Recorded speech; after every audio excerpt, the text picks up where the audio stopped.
As the Zoo military is spying innocent Biafrans in Biafra land, so is Boko Haram spying the Zoo military and their brothers in the north.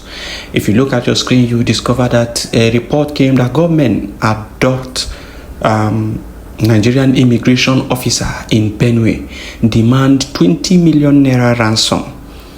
They are dealing with them. Recently, you also heard the news of the invasion of Boko Haram to a particular military barracks and carted away, weapons, military equipment worth trillions.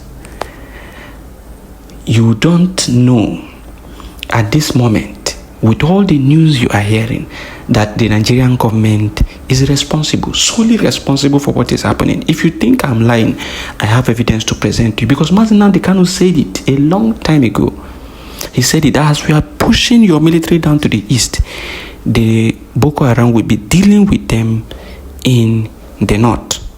And some of you thought it was a joke, but today it is happening clearly right before you. Now, for those who are wanting or waiting to hear evidence, listen to this man. You cannot just sit down watching them to do whatever they feel like doing simply because they are professionals. You cannot talk to them. Give them target. During Jonathan, we brought mercenaries. They were about to finish Boko Haram. But because of our complacency and personal aggrandizement and personal interest, we asked them to go back. And we are still battling with the issue. I was in Borno State as a member of a State House of Assembly when the mercenaries were in Borno. There were less than 30. They operate in a place like this. Everybody with a laptop before him, observing what is happening in the bush.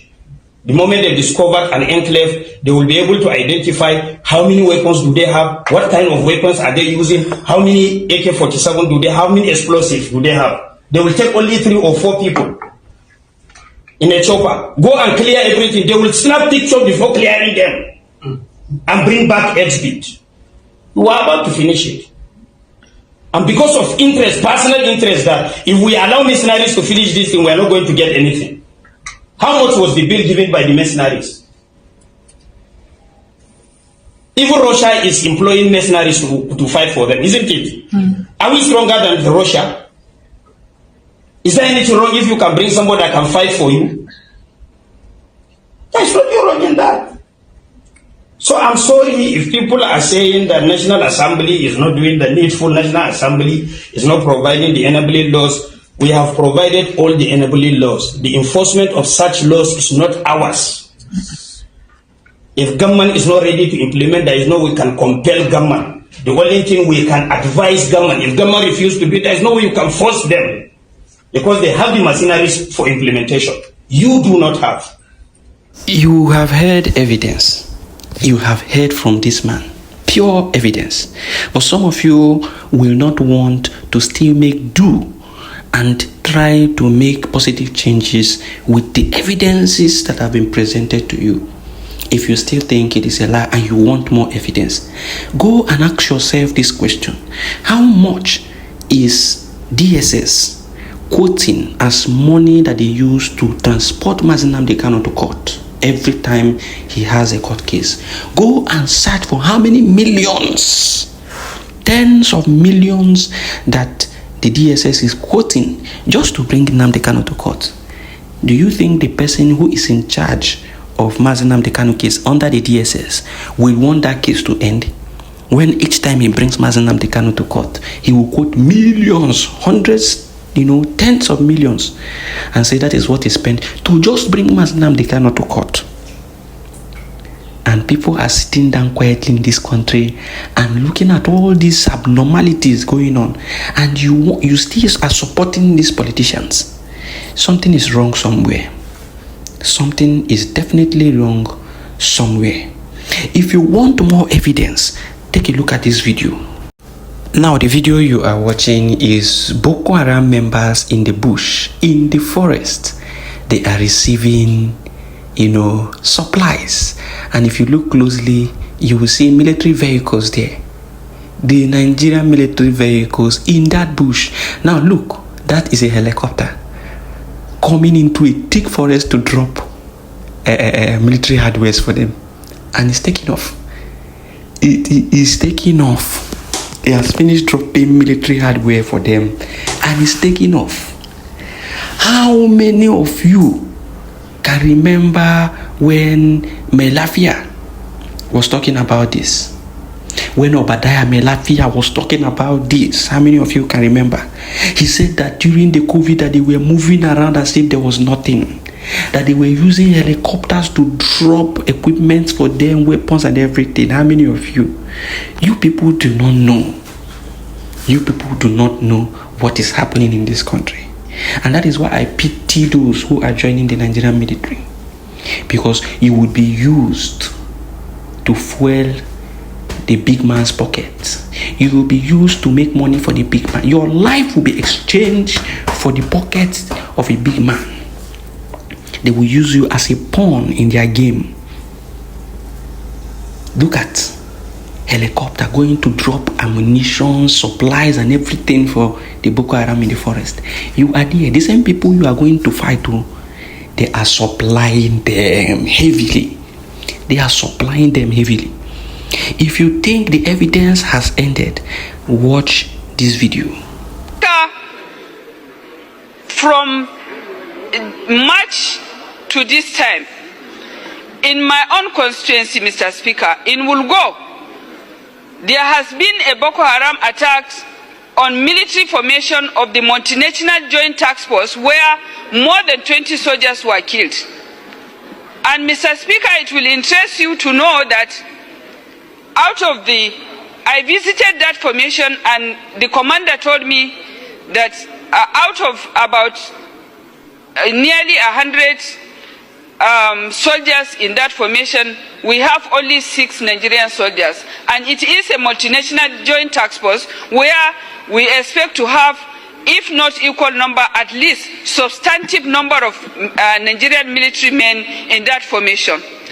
And again, Mr. Speaker, the commanding officer of that formation revealed and confessed that it wasn't the first or the second time that formation has been attacked, but on that very day, that was on the 24th of March 2025, that attack was unprecedented, because as rightly mentioned by my brother Honorable Jaha, the insurgents came to that formation, attacked the formation with drones, and he told me, he confessed that even within the Boko Haram insurgents that came, there has been several white men within them. He said so. And that means there is foreign influence in that area.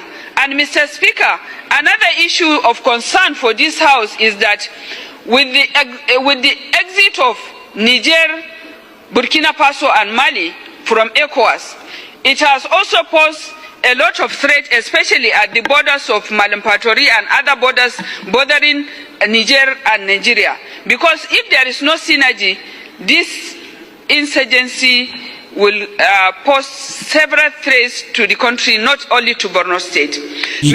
Now, did you get the message from this lady? The very important message is that whites, foreign influence is now highly present within the Boko Haram sect. And that means they have foreign supporters, foreign, mercenaries with them, and they also have foreign financiers, while the generals continue to play their politics with the lives of innocent people, and they are part of the whole scheme of things. Because if you have all this information, people are giving you all this information, you cannot go and clear them. Rather, you are submitting equipment upon equipment to them free of charge. Freely you are donating equipment to these people.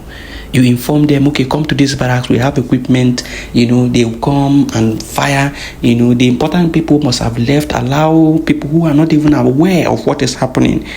That is why we continue to tell our young ones, don't join these people. They will use you as a bait to do all manner of nonsense and fill their pockets with money. Have you heard this woman complaining in the National Assembly? But these people will not take it serious because they know that they are involved in everything that is happening. Whites are now part of the Boko Haram members. And I've showed you so many videos. We shall continue to expose this government. We shall continue to expose these politicians. And we shall continue to ensure that our Biafra Defense Forces are well equipped to ensure that they fight back and resist them whenever they try to cross Biafra land. And hopefully, if the gods of Biafra land wills, Mazi Simon Epa will be out, Mazi Nnamdi Kanu will be out, and these two persons will work in synergy to ensure that whatever aid we can get from the supporters of our oppressors, because I know that there are people countries outside Africa who are supporting this mayhem going on. We shall look for their enemies and to work with them to ensure that we are free, completely free from this menace. This is what we are hoping for, and we know soonest that freedom shall be ours. Our enemies shall not prevail, and we shall not hand over this marginalization and subjugation of our people to our young ones. We shall liberate the land of Biafra and hand it over as a sovereign nation to our next generation. Thank you for listening. Share widely. It is Biafra First.